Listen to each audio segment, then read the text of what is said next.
салом алейкум, сухофрукты савдо мекунам, ман барои дуюм магазин кушодан чӣ хел инвестор ёбам, ба ҳамин корро чӣ хел пеш барам.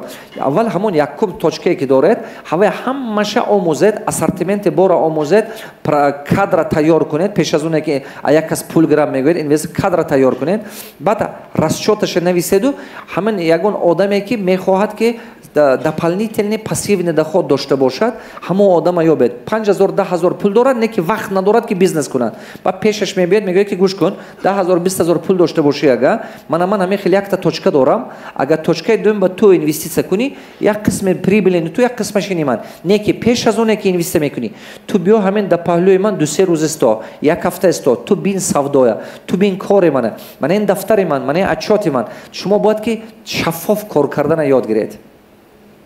Бизнес ба дурӯғ гуфтед баракат нест, кор пеш намерад. Шумо бояд тоза кор бошед, аввали кор бошед. Биё қабатам ба исто. Вақте ки вай одама овардед, як ҳафта 10 рӯз мондед, биёд бинад хатарнокии ин бизнеса вай бояд фаҳмад. Мушкили ин бизнеса вай бояд донад. Мушкилиш ҳаме ки мумкин ки баъзан вақт бизнес муфлис мешавад, банкрот, баъзе вақт савдо ҳаст, баъзе вақт нест.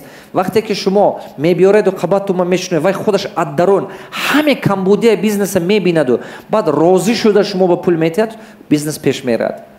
Не агар ки шумо ин кора накунед, значит шумо чӣ кор мекунед? Баъзе бачаҳо чӣ кор мекунад? Беҳад таърифи бисёр мекунад, ваъди хом метиҳад.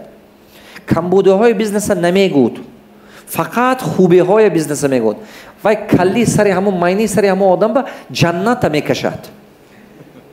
Вай бизнес ҷаннат нест, баъзан дӯзах ҳам ҳаст. ҳамин хел не? Кадомат бизнес дорӣ дастата барро, кадом бизнес?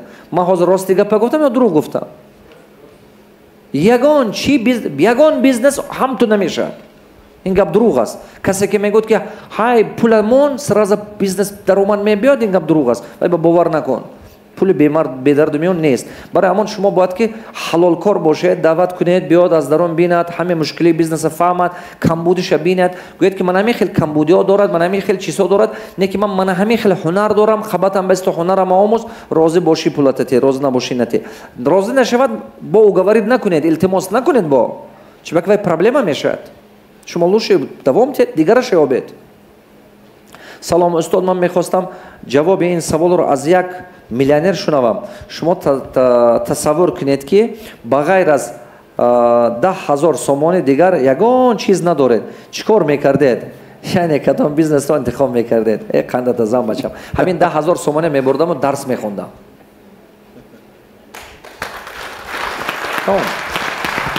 именно илм дар бораи бизнес мегирифтам. Дар муддате ки ҳамон илм дар бораи бизнес мегирам, ҳамиқа калиман ба идеяҳо пайдо мешуд, стратегия пайдо мешуд. Дарони ҳамон группае ки ҳамон ҷиба ҳаст, ҳаме ҳавай бизнес дорад.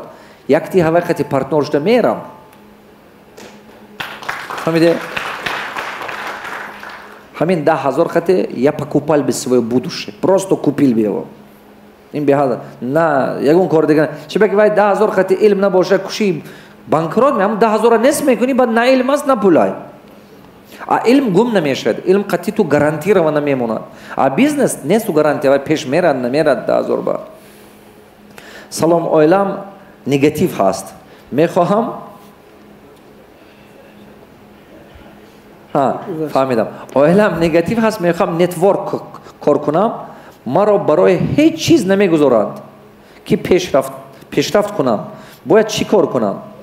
Мен оилатон барои негатив нестанд, просто оилатон ҳамин вайба, ҳамин соҳая нафаҳмидананд, ҳамин соҳая нетворкинга нафаҳмидананд. Сабабаш чист ки соҳаи нетворкинга намефаҳманд? Чунки бисёр одамо ҳамин соҳаба шикаст хӯрд. аз сабаби ки одамо шикаст хӯрд, як қисми одамо ё ки ҳамин результат намекунанд, баъд гумон мекунанд ки худи бизнес чизи ганда бошад. ҳамин ман ҳамин солҳои пештатар ҳамин традитсиони бизнеса мардум ҳамин хел фикр мекард ки бизнес накун ки банкрот мешӣ. ҳозир фаҳмиши мардум дигар шуд, дидананд ки одаме ки бизнес мекунанд зиндагӣ хуб дорад, шароити хуб дорад. Барои ҳамин сетивои маркетинг ам бачаҳо беҳад бизнеси хубай, бизнеси хубай. Барои бизнес сетивои маркетинг ин бизнесе ки барое ки агар сармои калон надошта бошед, сетивои маркетинг шумо ба круто ёрдам мекунад. Вақт доред, не ки сармоя надоред. Сетивои маркетинг беҳад шумо ба ёрдам мекунад. Шумо гапи ҳамея гӯш накунед. Баъзе одам мекунад сетивои маркетинг ҳаром, исон, гапи ва гӯш накунед. Ман гарантия метиҳам.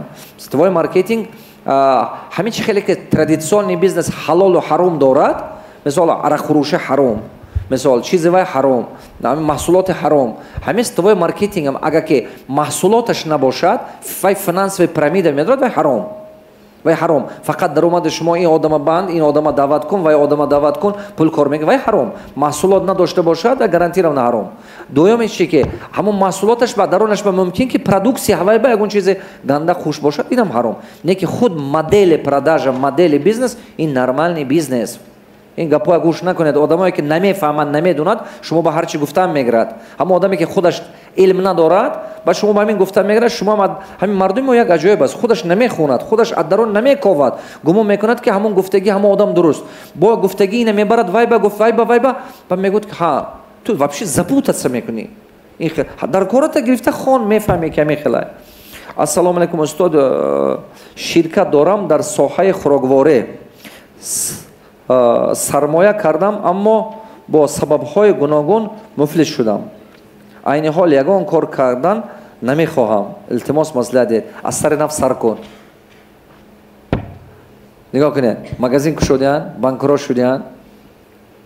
маслиҳати ман 10 борам банкро шавӣ, 11 бор сар кун. то рӯзи мурда натакун. қоидашами. просто омӯз, хатоита такрор накун, бас сар кун. Ман гарантия медиҳам ки ягон бизнес агар ки омӯзед правилно, устоз дошта бошеду, таҷриба дошта бошед, банкрот намешавад. кадом бизнес банкрот мешавад? ҳамон бизнесе ки управление слабиай, роҳбар слабиай, команда слабиай, шумо ҳамона таҷриба надоред, хондагӣ нестед, ё ки шумо бас кардед хондана, ҳамон соҳаба худотона пеш ба набурданед. ҳозир ман идеаҳои худама ба падару модарам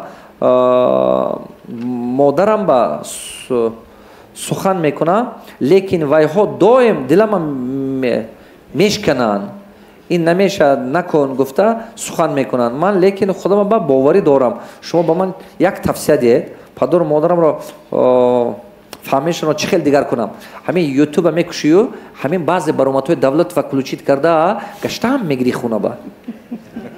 ها ما بسیار آدم ها همه خیلی کردگی همین یوتیوب بعضی آدمایی که من میگوید که شوهرم پراتیف که من کار کنم زنم پراتیف دادرم پراتیف پدر و مادرم من مصلحت دادگی که همین میکوی همین ویای منه برنامه‌های همون برنامه‌ای که میدونی که عقیده پدر و مادر دیگه هست و یا با سال یاردم کردن در کار کلیچید میکنی میمونی просто کار خودت کرده میگردی خونم جای همین تلویزیون با کم تر گوش کن خیلی هیچ گم نه همین من اومدم تو نبودی تو اومدی من رفتم شهرهای تاجیکی یک ماه گوش نکنی هیچ کار نمیشد درست включить کنم یوتیوب گرد خونه با اینترنت نداری جای کار با فلشکه بگیر بیا تلویزیون بمون فرزندات خطی ششته چای خورده گوش کردنگی این کار آسان که خانه با نیست اینجا بس کچت کن برمان مثال آسان میشه یک بار موندی دو بار موندی اول ویا میگود این چیه این چی میگود این در کار نیست این لازم نیست این اگر آسان مون تلویزیونمون اول این خیلی میگود یک بار دو بار سه بار گارانتی میتیم پنجم بار با نویستن سر میکند